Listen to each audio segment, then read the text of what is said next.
সংসদ নির্বাচনকে সামনে রেখে মাঠে নামলেও বিএনপির রাজনৈতিক কৌশল নিয়ে প্রশ্ন বাড়ছে। সিলেটে প্রথম নির্বাচনী জনসভায় বিএনপি চেয়ারম্যান তারেক রহমান প্রতিদ্বন্দ্বী জামায়াতে ইসলামীর বিরুদ্ধে সরাসরি ধর্মীয় অভিযোগ তুলেছেন। বলেছেন, নির্বাচনের আগেই একটি দল মানুষকে শুধু ঠকাচ্ছে না, যারা মুসলমান তাদেরকে শিরক করাচ্ছে তারা। নির্বাচনের আগেই একটি দল এই দিব ওই দিব বলছে, টিকিট দিব বলছে না, এটার মালিক মানুষ না। সেইটার কথা যদি সে বলে শিরকি করা হচ্ছে না, যারা মুসলমান তাদেরকে শিরকি করাচ্ছে তারা। নাউজুবিল্লাহ।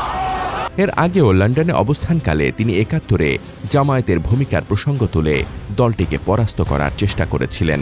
যাদেরকে কেউ কেউ বলে যে একবার দেখুন না এদেরকে, তাদেরকে দেশের মানুষ ৭১ সালেই দেখেছে নিজেদের রাজনৈতিক স্বার্থ রক্ষার্থে লক্ষ লক্ষ মানুষকে শুধু হত্যাই করেনি, তাদের সহকর্মীরা কিভাবে মা বোনদের ইজ্জত পর্যন্ত লুট করেছিল।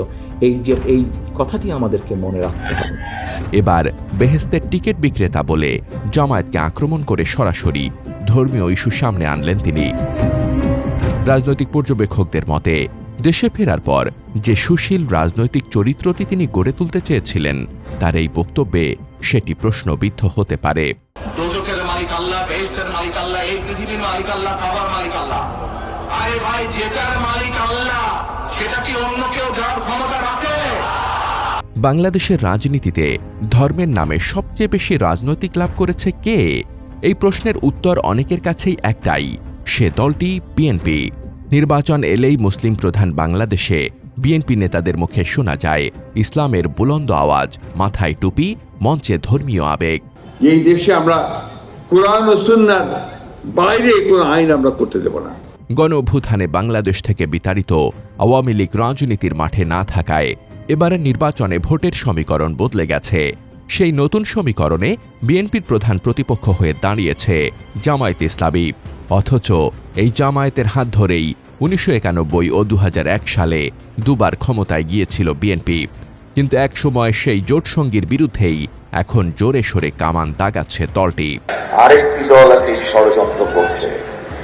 এই দলটি সেই স্বাধীনতার বিরোধিতা করেছিল। জানেন এ ঘটনা আপনারা? জানেন আপনারা? সেদিন যদি তারা দেশের মানুষের স্বার্থের বিরোধিতা না করত, তাহলে এত লক্ষ লক্ষ মানুষ শহীদ হতো না। বিশ্লেষকদের মতে, জামায়াত বিরোধী এই অবস্থানের পেছনে রয়েছে বিএনপির কৌশলগত হিসাব। ধর্মভিত্তিক জামায়াতের বিরোধিতা করে বিএনপি ভারত ও পশ্চিমা দুনিয়ার সমর্থন পেতে চাইছে। একই সঙ্গে নিষিদ্ধ আওয়ামী লীগের ভোটারদের ভোটও টানার চেষ্টা করছে। সেজন্য আওয়ামী লীগের বিরুদ্ধে করা সকল মামলা প্রত্যাহারের ঘোষণাও দিয়েছে বিএনপি।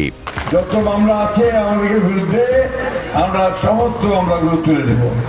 জামায়াতের বিরুদ্ধে বিএনপির সব বক্তব্য আন্তর্জাতিক কিছু পক্ষের কাছে হয়তো স্বস্তিকর হতে পারে, তবে এসব কথা ভোটারদের কতটা আকৃষ্ট করতে পারবে সে বিষয়ে বিশ্লেষকদের যথেষ্ট সন্দেহ রয়েছে।